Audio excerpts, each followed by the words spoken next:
Pessoal, hoje eu gostaria de falar um pouco para vocês acerca da psicanálise de crianças e adolescentes, mais conhecida como ludoterapia. Só que antes da gente adentrar de fato na psicanálise, eu queria que a gente pudesse pensar um pouco o que é ser criança e adolescente atualmente.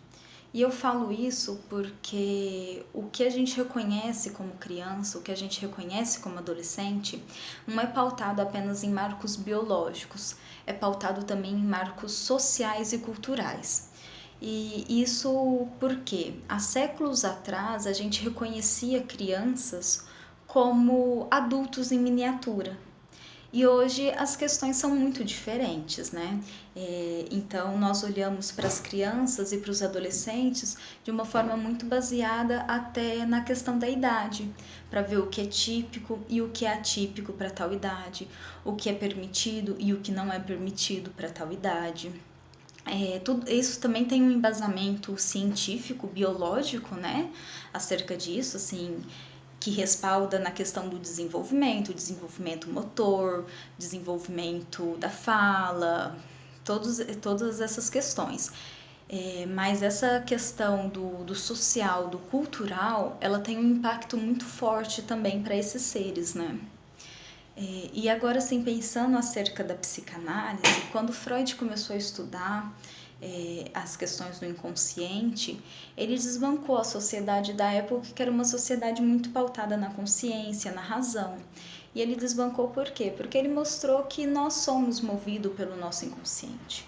Que o nosso inconsciente tem toda uma lógica, não é algo ilógico, mas que nós somos movidos por ele, ao invés do que achamos que somos movidos pela nossa consciência, pela nossa razão. E para as crianças e para os adolescentes também é assim.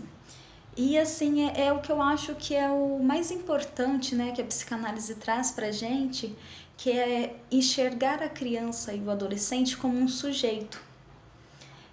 Porque comumente, né, por questões de desenvolvimento, né, de processos, tanto quanto o processo de escolarização, o processo de desenvolvimento do corpo físico mesmo, a gente costuma enxergar as crianças e os adolescentes como algo que não é um sujeito por si só.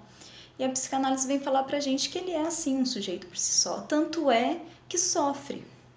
E é quando sofre, quando apresenta os seus sintomas, que eles chegam nas clínicas, né?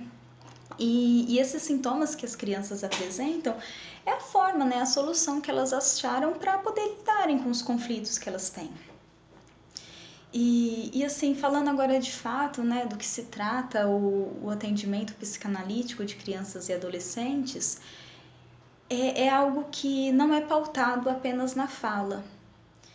Igual os pacientes, né, adultos que chegam nas clínicas de psicanálise, eles são mais pautados na fala, falam sobre suas vidas, falam sobre sua história, falam sobre seus sentimentos.